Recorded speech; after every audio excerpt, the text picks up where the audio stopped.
जय हिंद दोस्तों, स्वागत है आप सभी का पाथ फाइंडर पर। दोस्तों, ये तो हम सभी जानते हैं कि पाकिस्तान इंडिया के बीच में हुए कॉन्फ्लिक्ट में पाकिस्तान के ही द्वारा इंडिया को अप्रोच किया गया था कि प्लीज़ जो आपके द्वारा हमारे ऊपर स्ट्राइक्स किए जा रहे हैं इनको बंद कर दीजिए। लेकिन प्रॉब्लम ये थी कि इसी के बीच में जो अलग अलग मीडिया हाउसेस थे, जो अलग अलग नैरेटिव को बनाने का प्रयास किया जा रहा था, वो ये था कि असल में पाकिस्तान ने नहीं बल्कि भारत के द्वारा ये वाली सीज फायर के लिए पाकिस्तान को अप्रोच किया गया था। लेकिन अब दोस्तों, इन्हीं सब चीज़ों को डिबंक करने के लिए, इन्हीं सब चीज़ों को एक तरीके से बाहर लाने के लिए इंडिया के द्वारा अब दो तीन चीज़ों को रिवील किया गया है। सबसे पहले तो इंडिया ने यहाँ पे बताया कि असल में पाकिस्तान ने पहले इंटरवेंशन करने की मांग अमेरिका के थ्रू करने का प्रयास किया था, जिसके बाद अमेरिका के जो फॉरेन सेक्रेटरी हैं मिस्टर मार्को रूबियो, उन्होंने हमारे विदेश मंत्री डॉक्टर जयशंकर को फ़ोन लगाया था। लेकिन इंडिया ने बताया कि डॉक्टर जयशंकर ने मार्को रूबियो से बात करने से इनकार कर दिया था। बल्कि इंडिया ने साथ में ये भी इस चीज़ को रिवील किया कि अगर पाकिस्तान उस दिन सीज फायर के लिए हमें अप्रोच ना करता तो इंडिया का जो अगला प्लान था वो ये था कि हम लोग पाकिस्तान के जो उनके एयरफोर्स के JF-17 बनाने वाले जो प्रोडक्शन फैसिलिटीज़ हैं, हम लोग उन्हीं को यहाँ पे डिस्ट्रॉय करने वाले थे। सिंपल भाषा में इंडिया का मंत्रा बहुत प्लेन था, ना रहेगा बांस ना बजेगी बांसुरी। अगर JF-17 के स्क्वाड्रंस को ही खड़े खड़े ही डिस्ट्रॉय कर देंगे तो पाकिस्तान किसी भी तरीके से रिटेलिएट कर ही नहीं पाएगा। आप लोग यहाँ पे देख सकते हैं, ये दोनों ही खबरें कल दोस्तों सामने आई हैं कि पाकिस्तान ने असल में यूएसए के सामने जाके इंटरवेंशन की मांग करी थी, लेकिन इंडिया ने साथ में ये भी रिवील कर दिया कि हमारा जो प्लान था वो JF-17 प्रोडक्शन फैसिलिटीज़ को ही डिस्ट्रॉय करने का बन चुका था। यहाँ पर भी आप देख सकते हैं पाकिस्तान का जो कामरा कॉम्प्लेक्स है, यहाँ पर जहाँ पे JF-17 को बनाया जाता है, उसी को डिस्ट्रॉय करने की जो रणनीति थी वो इंडियन एयरफोर्स के द्वारा बना ली गई थी। मैं इन्हीं दोनों चीज़ों के बारे में डिटेल में बात करने वाला हूं। क्या दोस्तों अभी तक बातचीत हो रही थी, इंडिया अभी तक तो शांत था, लेकिन अब इंडिया ने जो रेवलेशंस करी हैं वो क्या रेवलेशंस हैं उसके बारे में चर्चा भी करी जाएगी। आइए शुरू करते हैं मेरे साथ। मेरा नाम है अनिरुद्ध। यदि आप लोग हमें फॉलो करना चाहते हैं, हमारे लेक्चर्स के अपडेट्स को प्राप्त करना चाहते हैं, तो यहाँ पर दिए गए टेलीग्राम चैनल्स के माध्यम से ऐसा कर सकते हैं। दोस्तों, आगे बढ़ने से पहले आप सभी को बताना चाहूँगा, आपकी यूपीएससी परीक्षा की तैयारी को आसान एंड अफोर्डेबल बनाने के लिए अनअकैडमी ने सभी यूपीएससी से संबंधित रिसोर्सेज को निःशुल्क अवेलेबल करवा दिया है। फिर भले वो मंथली करंट अफेयर्स मैगजीन्स हों,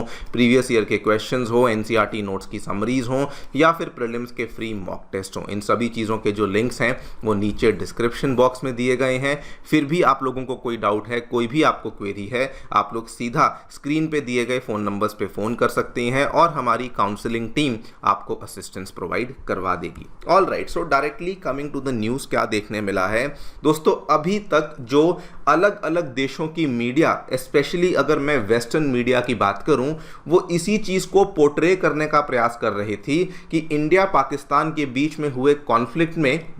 पाकिस्तान के जो हथियार थे, स्पेशली जो चाइनीज़ हथियार थे, वो इंडिया के हथियारों से कई ज़्यादा सुपीरियर थे। जबकि सच्चाई आप भी जानते हैं, मैं भी जानता हूं कि हमने ना केवल उनके चाइनीज़ एयर डिफेंस सिस्टम्स को डिस्ट्रॉय किया, बल्कि उनको हमने डिस्ट्रॉय करने के साथ साथ पाकिस्तान के 11 एयर बेसिस के ऊपर भी भारी डैमेज कर दिया था। लेकिन सरप्राइजिंग ये बहुत था, because western media including France दोस्तों, जिनसे हमने रफाल लिया है,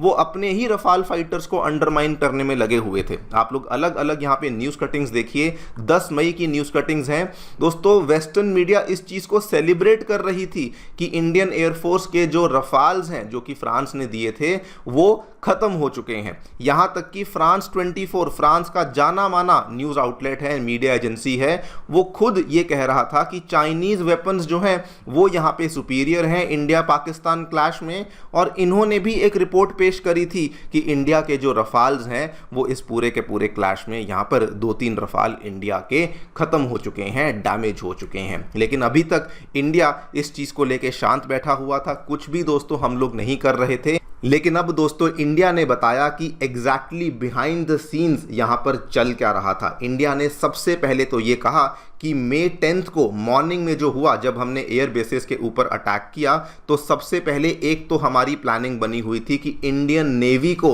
हम लोग एक्टिवेट करेंगे, जो कि अरब महासागर के माध्यम से पाकिस्तान के ऊपर हमला कर पाएगी। नंबर 2, इंडिया ने यहां पे रिवील किया कि असल में अमेरिका के फॉरेन सेक्रेटरी मार्को रूबियो जी का फोन आया था डॉक्टर जयशंकर साहब को, और मार्को रूबियो का फोन आने के पीछे रीजन ये था कि पाकिस्तान के शहबाज शरीफ ने मार्को रूबियो से बात करी थी, एंड इवन मार्को रूबियो ने डॉक्टर जयशंकर एंड अजीत डोवाल जी से बात करने की कोशिश करी थी कि प्लीज जो भी आप यहां पे कर रहे हैं इसको एक बार के लिए बंद कर दीजिए। लेकिन डॉक्टर जयशंकर ने मार्को रूबियो से ना केवल बात करने से मना कर दिया, लेकिन साथ में यह भी कहा कि यहां पे जो भी डिसीजन मेकिंग का प्रोसेस है वो केवल आर्मी के द्वारा लिया जा रहा है, और अगर पाकिस्तान को कोई बातचीत करनी भी है तो उनको हमारे डीजीएमओ के माध्यम से ही बातचीत करनी होगी, हमारा इसमें कोई भी रोल नहीं है। ये सारी की सारी बातें अब दोस्तों इंडिया के द्वारा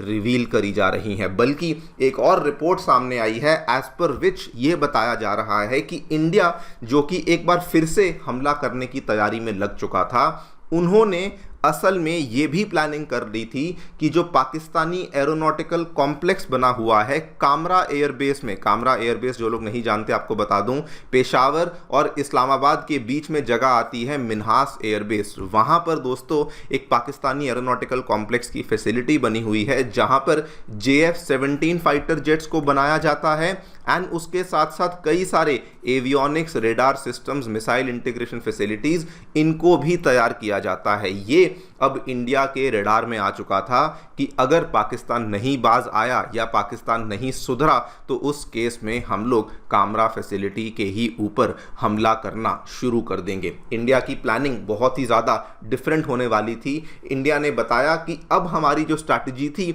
वो ये नहीं था कि हवा में उड़ते हुए एयरक्राफ्ट्स को उड़ाएंगे या फिर हवा में उड़ते हुए ड्रोन्स को उड़ाएंगे। इंडिया की स्ट्रैटेजी थी कि हम खड़े खड़े एयरक्राफ्ट्स को उड़ाएंगे, खड़े खड़े स्क्वाड्रंस को ही डिस्ट्रॉय कर देंगे, जिससे कि पाकिस्तान की एयरफोर्स की ऑपरेशनल रेडीनेस तो खत्म हो ही जाएगी, लेकिन साथ में किसी प्रकार का कोलैटरल डैमेज भी देखने को नहीं मिलेगा। आप लोग यहां पे देखिए पूरी रिपोर्ट जो बताती है, इन्होंने बताया कि PAC Kamra, aeronautical complex Kamra के साथ साथ सरगोधा, मियांवाली, पेशावर, जहां पर जगह जगह पे पाकिस्तानी फाइटर स्क्वाड्रंस देखने को मिलते हैं, उनको डिस्ट्रॉय करने की रणनीति इंडिया के द्वारा बना ली गई थी। आई थिंक ये मैसेज उन तक पहुंचना बहुत जरूरी है दोस्तों, बिकॉज यही चीज जो अभी तक वो लोग करने का प्रयास कर रहे हैं, नैरेटिव को घुमाने का प्रयास कर रहे हैं, इंडिया अब उस नैरेटिव को क्रश कर रही है, बताते हुए कि ये हमारी प्लानिंग थी, इसीलिए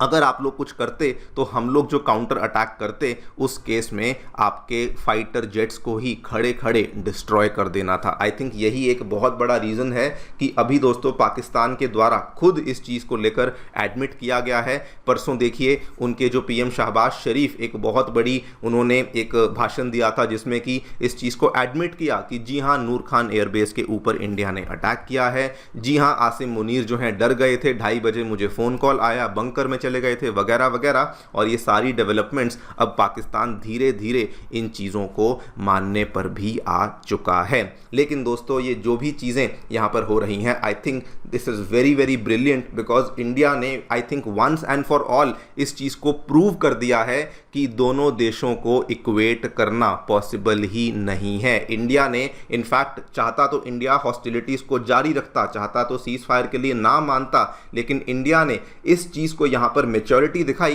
कि हम दोनों बराबर नहीं हैं, एंड हमारा अब कोई इंटरेस्ट नहीं है कि हम लोग आपके साथ कोई मिलिट्री कॉन्फ्लिक्ट को परस्यू करें, बिकॉज ऑलरेडी जो हमारे टारगेट्स थे वो हमने साथ में ही कोई पूरे कर लिए थे। जो आपके एयर डिफेंस सिस्टम्स थे उनको भी डिस्ट्रॉय कर दिया था। अब बेवजह हम लोग आपके ऊपर और ज़्यादा हमला नहीं करना चाहते। लेकिन अभी भी दोस्तों एक काम बाकी है कि हमें जो दूसरे मीडिया हाउसेज हैं, Turkish media houses, Chinese media houses, इनको भी चुप करवाना बाकी है, बिकॉज ये लोग अभी भी इसी नैरेटिव को बढ़ा रहे हैं कि जो भी चीज़ें हुई इसमें इंडिया के द्वारा अप्रोच किया गया था, इंडिया के फाइटर जेट्स का नुकसान हुआ है, वो वाली चीज़ें अभी भी इंडिया की तरफ से करना बाकी हैं। देखते हैं दोस्तों क्या होता है। आपकी जो भी राय है डेफिनेटली बताएं हमें कमेंट सेक्शन में। Thank you so much for listening, stay tuned and